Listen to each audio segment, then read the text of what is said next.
ಶ್ರೀ ಭಾರತಿ ಶಿವಾನಂದ ಸ್ವಾಮೀಜಿಯವರ ಪ್ರವಚನ.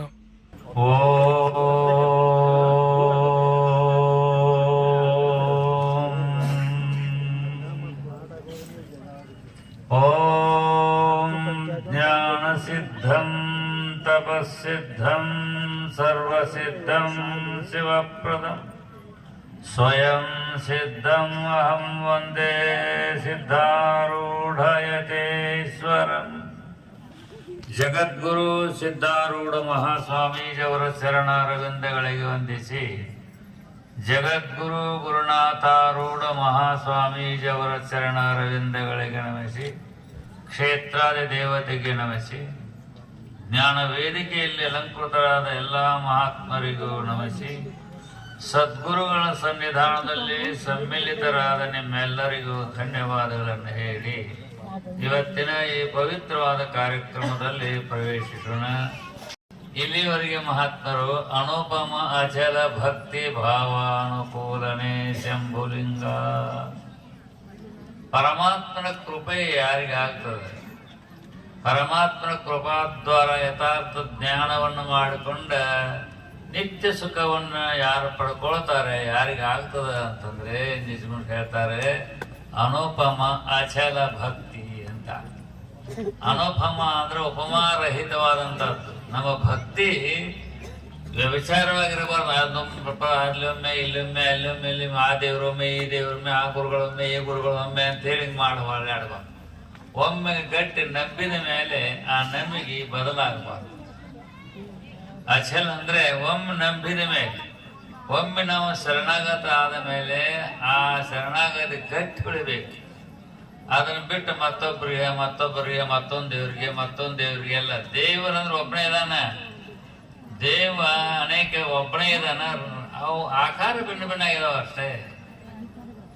ಆಕಾರ ಭಿನ್ನ ಭಿನ್ನವಾಗಿದ್ರು ಕೂಡ ಒಬ್ಬ ಪರಮಾತ್ಮ. ಏಕೋ ದೇವ ಸರ್ವಭೂತೇಶು ಗೂಢ ಅಂತ ಹೇಳ್ತಾರೆ. ಒಬ್ಬನೇ ದೇವರು ಪರಮಾತ್ಮ ಒಬ್ಬನೇ ಇದ್ದಾನ. ಅನೇಕ ರೂಪಗಳನ್ನು ಇರ್ತಾನಷ್ಟೇ. ಅನೇಕ ರೂಪದಿಂದ ಅನೇಕ ಭಕ್ತರನ್ನ ಉದ್ಧಾರ ಮಾಡ್ಯಾನ ಪರಮಾತ್ಮ. ಅನೇಕ ಭಕ್ತರು ಅನೇಕ ರೀತಿಯಿಂದ ಉಪಾಸನೆ ಮಾಡಿರ್ತಾರೆ. ಆಯಾಯ ಉಪವಾಸಕ್ಕನುಸಾರವಾಗಿ ಆಯಾಯ ದೇಹಗಳನ್ನು ಧಾರಣ ಮಾಡಿದ ಪರಮಾತ್ಮ. ಆದ್ರೆ ಒಬ್ಬನೇ. ಈ ಆಕಾಶದಲ್ಲ ಅನೇಕದ. ಅಮೆರಿಕ ಒಂದು ಬೇರೆ ಇದೆ, ಇಂಗ್ಲೆಂಡ್ ಒಂದು ಬೇರೆ ಇದೆ, ಭಾರತದ ಒಂದು ಬೇರೆ ಇದೆ. ಆಕಾಶ ಎಲ್ಲಾ ದೇಶಗಳನ್ನ ತುಂಬಿಕೊಂಡಿರ್ತಕ್ಕಂಥದ್ದು ಆಕಾಶ ಒಂದೇ. ಹಾಗೆ ಪರಮಾತ್ಮ ಒಬ್ಬನೇ ಇದ್ದಾನ. ನೀವು ಯಾವುದರ ಹೆಸರಲ್ಲಿ ಕರೀರಿ, ನಿಮ್ಮ ಭಕ್ತಿಗೆ ಅನುಸಾರವಾಗಿ ನೀವು ಅವನನ್ನ ಆರಾಧಿಸ್ತೀರಿ. ಆದ್ರೆ ಒಬ್ಬನೇ ಪರಮಾತ್ಮ.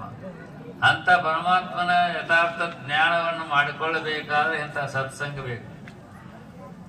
ನಾವು ಭಗವಂತನ ಯಥಾರ್ಥ ಜ್ಞಾನವನ್ನು ಮಾಡಿಕೊಂಡ ನಾವು ಧನ್ಯರಾಗಬೇಕಾದ್ರೆ, ನಾವು ಮುಕ್ತರಾಗಬೇಕಾದ್ರೆ ಇಂಥ ಸತ್ಸಂಗ ಬೇಕು. ಸತ್ಸಂಗ ಸಿಗುವುದೇ ದುರ್ಲಭ. ಸತ್ಸಂಗ ಅತಿ ದುರ್ಲಭ ಅಂತಾರ. ಸತ್ಸಂಗ ಅತಿ ದುರ್ಲಭ. ಬರೀ ದುರ್ಲಭ ಅಂತ ಇಲ್ಲ, ಅತಿ ದುರ್ಲಭ ಅಂತ. ಇಂಥ ಸತ್ಪುರುಷರು ಸೇರುವುದು, ನಮ್ಮೆಲ್ಲರಿಗೂ ಉಪದೇಶ ಮಾಡುವುದು, ನಮ್ಮೆಲ್ಲರನ್ನ ಕರುಣಾ ಕಷ್ಟಾಕ್ಷ ನೋಡುವುದು, ಇದು ಸಿಗುವುದು ದುರ್ಲಭ. ಸಿಕ್ಕ ಮೇಲೆ ನಾವು ಧನ್ಯರೇ. ಸಾಧೂನಾಂ ದರ್ಶನಂ ಪುಣ್ಯಂ ತೀರ್ಥಭೂತಾಳಿ ಸಾಧವ ತೀರ್ಥಂ ಫಲತಿ ಕಾಲೇನ ಸದ್ಯ ಸಾತ್ ಸಮಾಗಮ ಅಂತ ಹೇಳ್ತಾರೆ. ಸಾಧೂನಾಂ ದರ್ಶನಂ ಪುಣ್ಯಂ, ಶ್ರೇಷ್ಠವಾದ ಪುಣ್ಯ ಮಹಾತ್ಮರ ದರ್ಶನ ಆದ್ರೆ ಸಾಕು.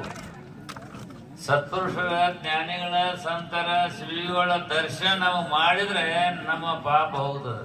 ಅದಕ್ಕೆ ಸಾಧೂನಾಂ ದರ್ಶನಂ ಪುಣ್ಯಂ ತೀರ್ಥಭೂತಾಳಿ ಸಾಧವ. ತೀರ್ಥ ಸ್ವರೂಪರವರು ಅಷ್ಟೇ ಅಲ್ಲ, ಸತ್ಯ ಅವರನ್ನು ನೋಡುವ ಸಮಕಾಲದಲ್ಲಿ ನಮ್ಮ ಅಜ್ಞಾನ ಹೋಗ್ತದೆ, ನಮ್ಮ ಪಾಪ ನಾಶ ಆಗ್ತದೆ.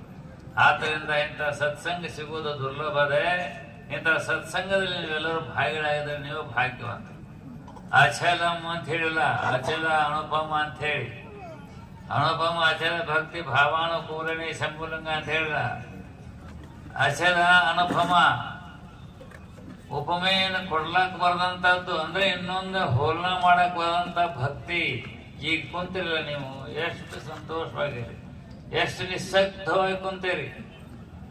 ನಿಶ್ಶಬ್ದವಾಗಿ ಕುಂತಿದ್ದಲ್ಲ ಅಚಲವಾದ ಭಕ್ತಿ ಇದು, ಅನುಪಮವಾದ ಭಕ್ತಿ. ನೀವು ಕುಂತ್ಕೊಂಡು ಶ್ರವಣ ಮಾಡಕತ್ತಿರಲ್ಲ, ಕೂತ್ಕೊಂಡು ಮಹಾತ್ಮರ ದರ್ಶನ ಮಾಡ್ತಾರೆ. ಅವ್ರ ಮುಖದಿಂದ ಬರ್ತಕ್ಕಂಥ ಅಮೃತ ಸಮಾನವಾದಂಥ ಉಪದೇಶ ಶಬ್ದಗಳನ್ನು ಕೇಳಲಿಕ್ಕೆ ಇದು ಬಹಳ ಶ್ರೇಷ್ಠ.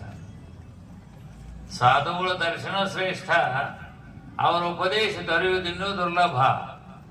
ನಾವು ಮುಕ್ತರಾಗಬೇಕಾದ್ರೆ ಉಪದೇಶದಿಂದನೇ, ಅವರ ಉಪದೇಶದಿಂದನೇ ನಮ್ಮ ಅಜ್ಞಾನ ಎಲ್ಲ ನಿವೃತ್ತಿ ಆಗ್ತದೆ. ಅಜ್ಞಾನ ನಿವೃತ್ತಿಯಾಗಿ ನಮಗೆ ಜ್ಞಾನೋದಯವಾಗಿ ನಾವು ಮುಕ್ತರಾಗ್ತೇವೆ ಉಪದೇಶದಿಂದ, ದರ್ಶನದಿಂದ ಪಾಪನಾಶ. ಮಹಾತ್ಮರ ದರ್ಶನದಿಂದ ನಾವು ಮಾಡಿದಂಥ ಪಾಪನಾಶ. ಆಮೇಲೆ ಅವರ ಉಪದೇಶದಿಂದ, ಅವರು ಉಪದೇಶ ಕೇಳುವುದರಿಂದ ನಮಗೆ ಜ್ಞಾನ ಆಗ್ತದೆ. ಎರಡೂ ಆಗ್ತದೆ, ಪಾಪನಾಶ, ಜ್ಞಾನೋದಯ. ಕಡ್ಡಿ ಕೊರದ ತಕ್ಷಣ ಕತ್ತು ಹೆಂಗೆ ಹೋಗ್ತದಲ್ಲ, ಹಾಗ ಅಜ್ಞಾನ ಅನ್ನೋದು ಮಹತ್ತರ ಉಪದೇಶ ಮಾತ್ರದಿಂದಲೇ ಹೋಗ್ತದೆ ಅಂತ ಹೇಳ್ತಾರೆ.